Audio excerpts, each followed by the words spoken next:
Hei, salut, eu sunt Daniela și astăzi o să vă arăt o nouă serie. Acest joc, instalați-l pentru că mi-a ales cineva. Tu, Cosmin, tu.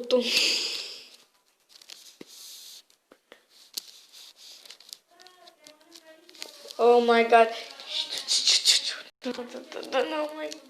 Așa, dacă intrați aici la skin, ăsta este skinul meu.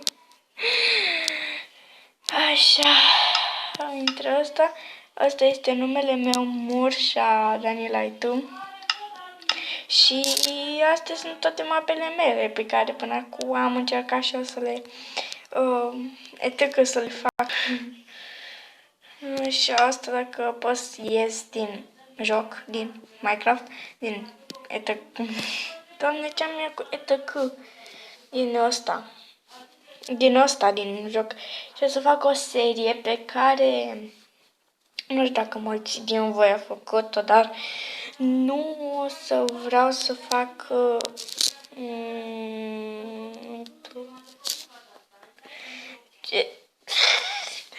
Măsă din nou, că iar ai răspuns direct.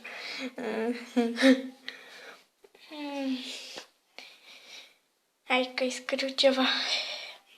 Cosmin, dacă te uiți la acest videoclip, o să știi că eu o să fac și o serie. Și vreau să mai zic ceva. Stai puțin. Știu că o să... mereu...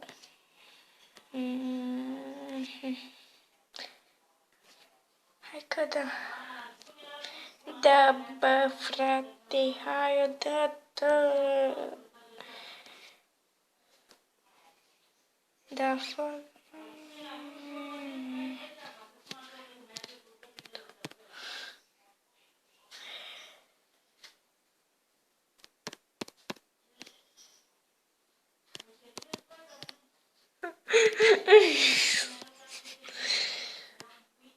Și tu, cică, tu. Eu, tu. Am încercat să zic și ceva aici. Așa, haide direct să trecem la joc, să oprim netul, că după îmi intră. Și o să încerc să fac o serie. Dacă știți mapa lui SpongeBob, e bine, aceea este mapa pe care eu am lucrat-o, Cosmin. Și asta este mapa. Asta este seed-ul, sunt în survival. Să-i ce dracu. Sunt în survival. Așa. Am făcut curățenie aici, dar nu s-a primit curățenia. Așa. O să intru imediat în creativ din nou să șterg astea și să... Asta este casa lui Sandy și am furat-o. Uitați, SpongeBob. Stați să intru în creativ să vă arăt mai bine. Și să vă arăt acum. Așteaptă puțin ca să pot și eu să fac Adi. Deci, scrieți în comentarii dacă chiar seamănă cu lui SpongeBob. Bună. Taci. Așa. Aoleu, ce lag e pe mapă.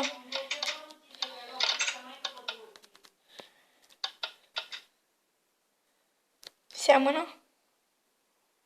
Scrieți în comentarii, seamănă? Că am început vreo 2 luni să mă uit la fiecare detaliu care ne mergea SpongeBob și etc. Ignorați fundalul că nu contează. Deci am lucrat foarte mult la această mapă. Deci, România la putere!